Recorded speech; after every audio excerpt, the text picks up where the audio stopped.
Yada say yensa mo achibie mo akwaba Adom TV Badwam dwumadie so na yada apostle Dr. Ni Teku Tegwase eni nkwanhyensem de adu so ne Badwam kase ensem no ne obetie wo mu bi ni so amemensin ni mo assembly mpanimfo de atodwa adwadefo anu ada jahwenhwen to won mo agapade mu hyeye no won mo ebehwe na fe wasai asore won na so biem epoye an Tifi Regional Police Command no Oma ya dia kromfo bi etata de hye bie no ne wonsa ka bi amebi nso ato nanom siedo no nsem bia no pay ye de browse Adom TV Badwam kase wo share live on Facebook/Adom TV Extra Go TV 119 DSTV 280 ko YouTube search Adom TV Tube ne kwa adomonline.com ensemi eni nsem bebre ewo ho midi de afia amankwa tamaklo afia ni de mientie se de nsem ni chemo ankasa etie Mensi krache ya wono wo swame ya Franco usansa na wode to adwadefo a eja eto wono magapade mu se wonko akomanto won yam na wo mo ho so wo beboa won Adom TV kase no eto so Sabi me free ya kura na abo almost by 5 o'clock still na yentimi ewie binim se sabi we japade a aso no enye ajapade kotwa but mesle mo se yanka yakoma entu yeyem na the mechanism memo assurance say mbia no bisi nemo apata bi wo ha nyina no ya twoni nyina to stores wo ha nyina no ya twlo nti na nemu ya no ya behwe na yatu ho anamo na obi bia ne bi obi bia no ne nsa ebetimi ayeden aka ande emia na masamobo because me ma me no mo Edanimu ensembele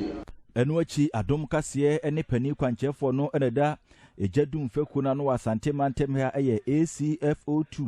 Peter Tete ebon komo eno di piedwa se fire ntutuye ye kan nyama ede eja hihye bebre eja hihye anu nyina ye kan eyo muntie maye mpempi market fires no enafom market fire no enafom ne kunye den because of niama ewum niama obia niama no nyeba niama ba kon niama different nti ne kunye den nti impempi no say niama ye ka say yewe menyewe na ya muntie maye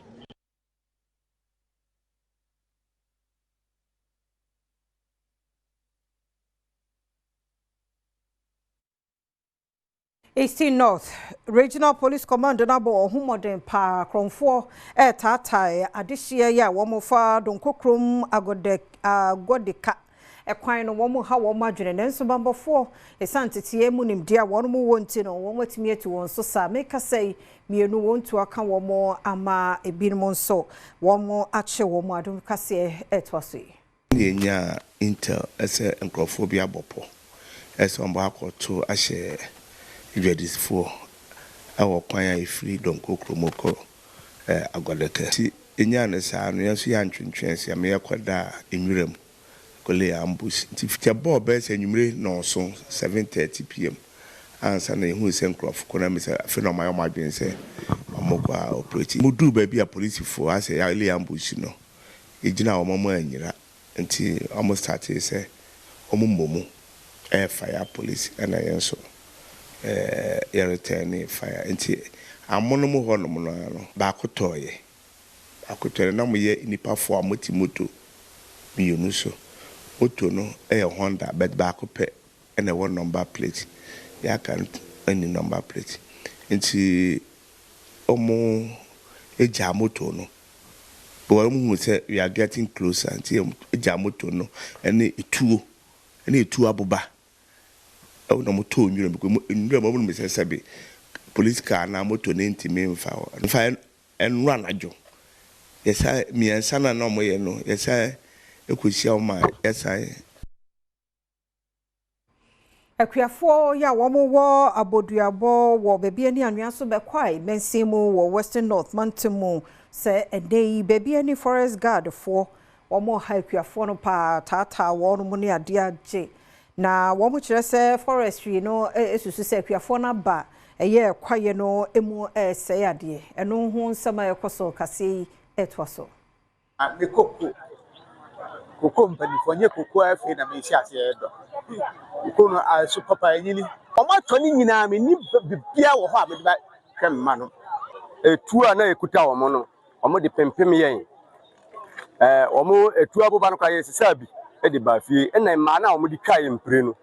enye ize omo boye papa yemhu ya nse ba ko de sekan kamensa ense nora de mbeto ha no admission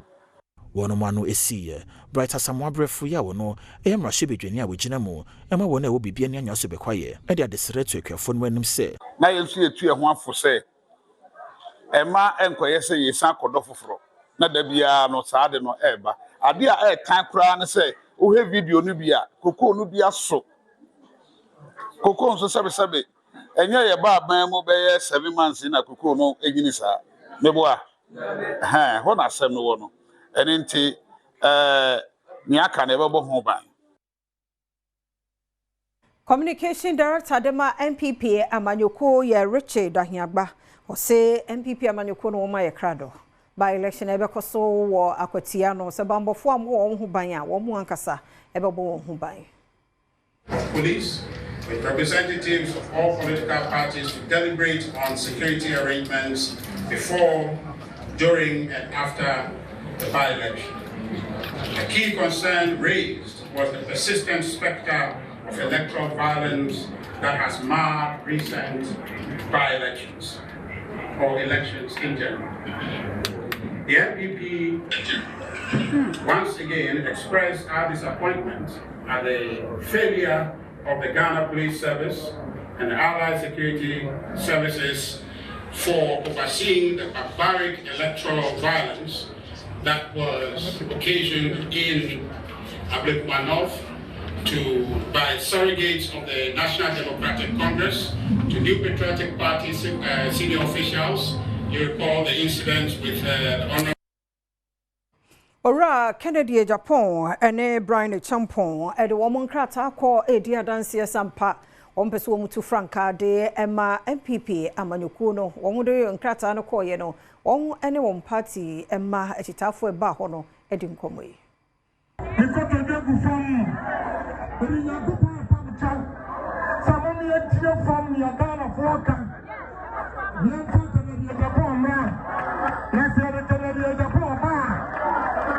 in year 2028,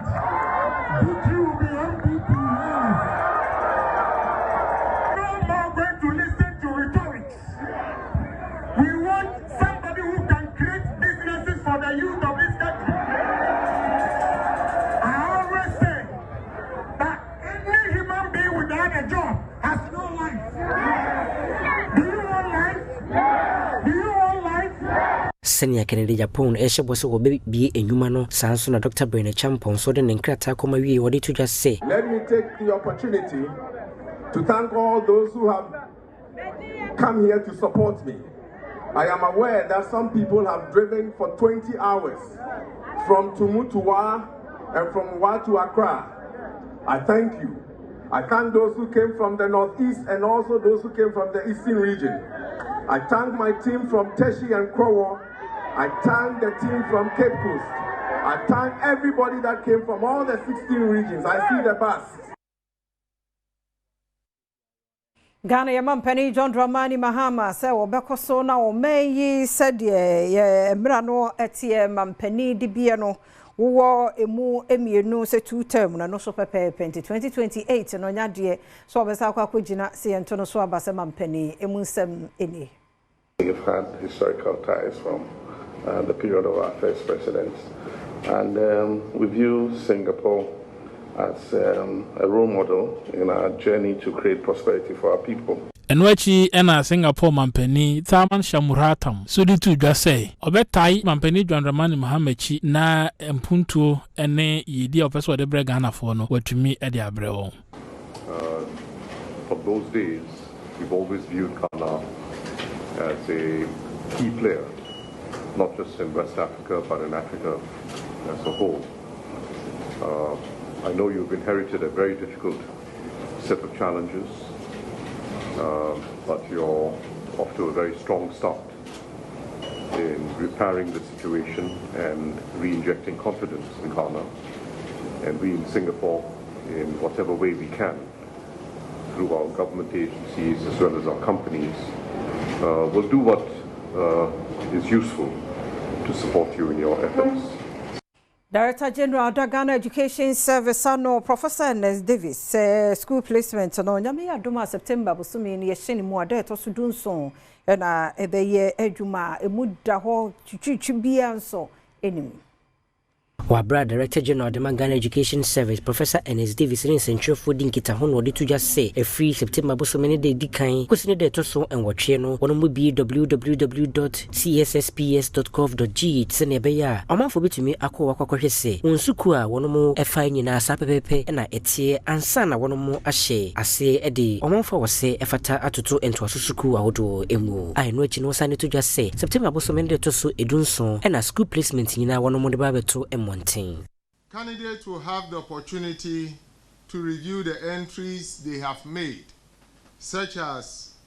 gender, school codes, or program codes. The process will be conducted online at www.cssps.gov.gh. This exercise is expected to commence on 1st September. And end on 8th September. This will be followed by the actual placement exercise, which will commence on 17th of September.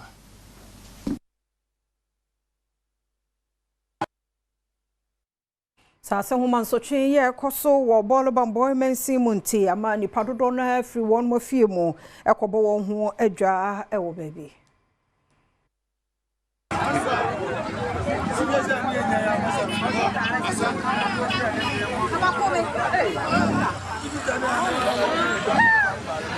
Excitement be wase a esi ewo gbenyire enti omanfobia owo sola tuna kalba mensene no mu adwane kope baabi abo won adwa benti be wase asore ewo emusieko ahodo bi mu enenam so ma sesei enipa hu baabi a wode ne ti efa enipa besa hasa ena akoso bi nso ekwa akope baabi atena nanam ahemfo assembly members eni unit committee fo ena akabomwa wo pa wenchi eni nkura ahodo a etwa won ho ahia echew se womwa na womma emofra ene ma aduane ne nsuo enom baabi a obekwa yaresabia nso woma won bi esanse sesei apemfo kura enya baabi emfa wonti emfa emotofo a wadi bosomi enum womo so wope baabi ede wonom atoto osise asomdwie ebeba won kuro ni mu ansana emane boni kosipoku a wo wenchi ena ebo won amane a watwa ho mfonyine ekere Adom kase. Enyina no so na Adom TV kasia na hana bema kwan na no pe ye de sie ye da se emre ne adaje a wode maye wadaro maka ye ho biem ye woda bonkrata no ne Adom online stories no ho a ye de toso ye kwaba.